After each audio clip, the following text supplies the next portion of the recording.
La Côte d'Ivoire enregistre des taux de croissance élevés d'environ 9% depuis 2012. Cette croissance est tirée par l'investissement public. Le pays a lancé de grands travaux d'infrastructure. La construction de routes, de ponts et de barrages témoigne de ce que la Côte d'Ivoire est en chantier. En 2012, 60% des investissements publics ont été réalisés dans le bâtiment et les travaux publics. La contribution du secteur au produit intérieur brut était estimée à 6,8% en 2013. La reprise économique nourrit également le boom de l'immobilier. Le secteur du bâtiment et des travaux publics utilise beaucoup la main-d'œuvre. Cela induit une forte demande pour les métiers comme la maçonnerie ou encore la plomberie.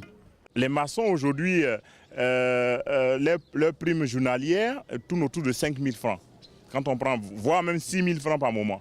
Mais imaginez si vous avez un marché de soit 1 mois, 6 mois, mais ils s'en sortent. Or, pour former un maçon, si vous avez la formation théorique et en même temps vous alliez en même temps la formation théorique et la pratique, je pense qu'en 3 mois, on peut former un maçon. La population de la Côte d'Ivoire est constituée à 77% de jeunes de moins de 35 ans. Il constitue le plus gros contingent de demandeurs d'emploi. Pour tirer parti des opportunités d'emploi générées par le bâtiment et les travaux publics, les jeunes se tournent de plus en plus vers les formations des métiers du bâtiment. Il y a mes sœurs qui sont encore réticentes, qui préfèrent les bureaux et autres.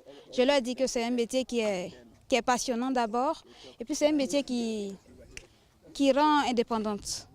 Et donc, au lieu d'attendre à ce que quelqu'un les appelle pour aller travailler dans un bureau, je préfère qu'elles prennent ce métier, qu'elles arrivent au bâtiment et elles verront que c'est bien. J'ai pris cette filière pour que demain, la Côte d'Ivoire de demain, l'émergence de demain, je puisse en bénéficier.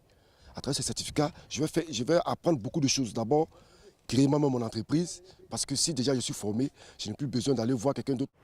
Le gouvernement a prévu un programme de construction de 60 000 logements sociaux et économiques par an pour résorber le déficit d'habitation.